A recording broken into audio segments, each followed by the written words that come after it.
Jo, čaute, moje meno je SDRP, dneska vítam pri ďalšom videu.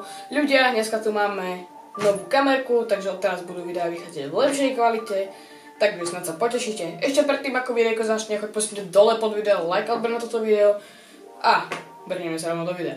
Môj Daily Tech 2025, to je názov tohto videa a dneska si ukážeme 6 vecí, bez ktorých dennodenne nedokážem prežiť. Ako prvé tu máme samozrejme môj telefón, je to iPhone 12 128 GB, kreknutý, na budúce vidie videjko, budem opravovať, takže tešte sa. Telefón mám už rok, ak nie 2. Nemám s tým žiadne problémy, občas blbne, že vypne nahrávanie len tak, alebo si len tak ukazuje, koľko chce pamäte, ale inak je to veľmi v pohode telefón, dobre mi drží v rukách, je výkonný, dá sa na ňom hrať hry, všetko, čo telefón očakávate, je v tomto. Má 5, Face ID nefunguje, bohužiaľ, ale použite teraz použijem na nahrávanie zvuku.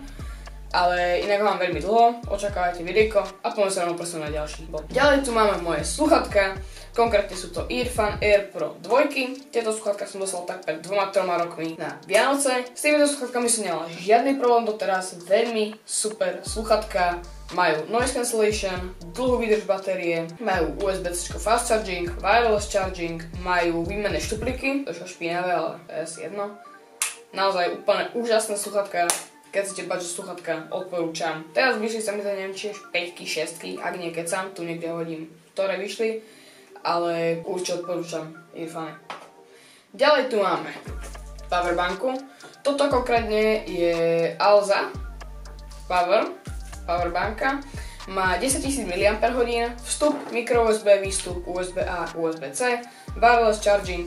Má takéto svetlo, podržaním tlačítka sa svetlo vie zapnúť, sorry za flashbang, podržaním tlačítka sa zase vie vypnúť, ale občas to štrajkuje, neviem ako teraz, dokonca nie. LED indikátor, karabína s kompasom a solárny panel na nabíjanie v divočine. Ďalej tu máme môj Ultimate strihací machine, máme tu môj M2 13-palcový MacBook Air, kúpil som ho lacnejšie, pretože bol rozbalený, 850.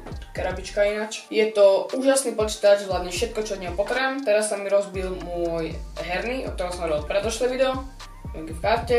Na tom počítači teraz hrám hry, striham videjka, púšťam hudbu, pozerám YouTube, proste úplne všetko, čo do laptopu chcete, tuto máte. Naozaj počítam veľmi úžasný laptop. Je to base konfigurácia, čiže 256 GB a 8 GB RAM, ale mne to bohaté stačí. Akože viacej bolo lepšie, ale tak na bežnú prácu stačí. Ďalej tu máme predposlednú vec, ktorú mám na ruke, sú to Apple Watch 4,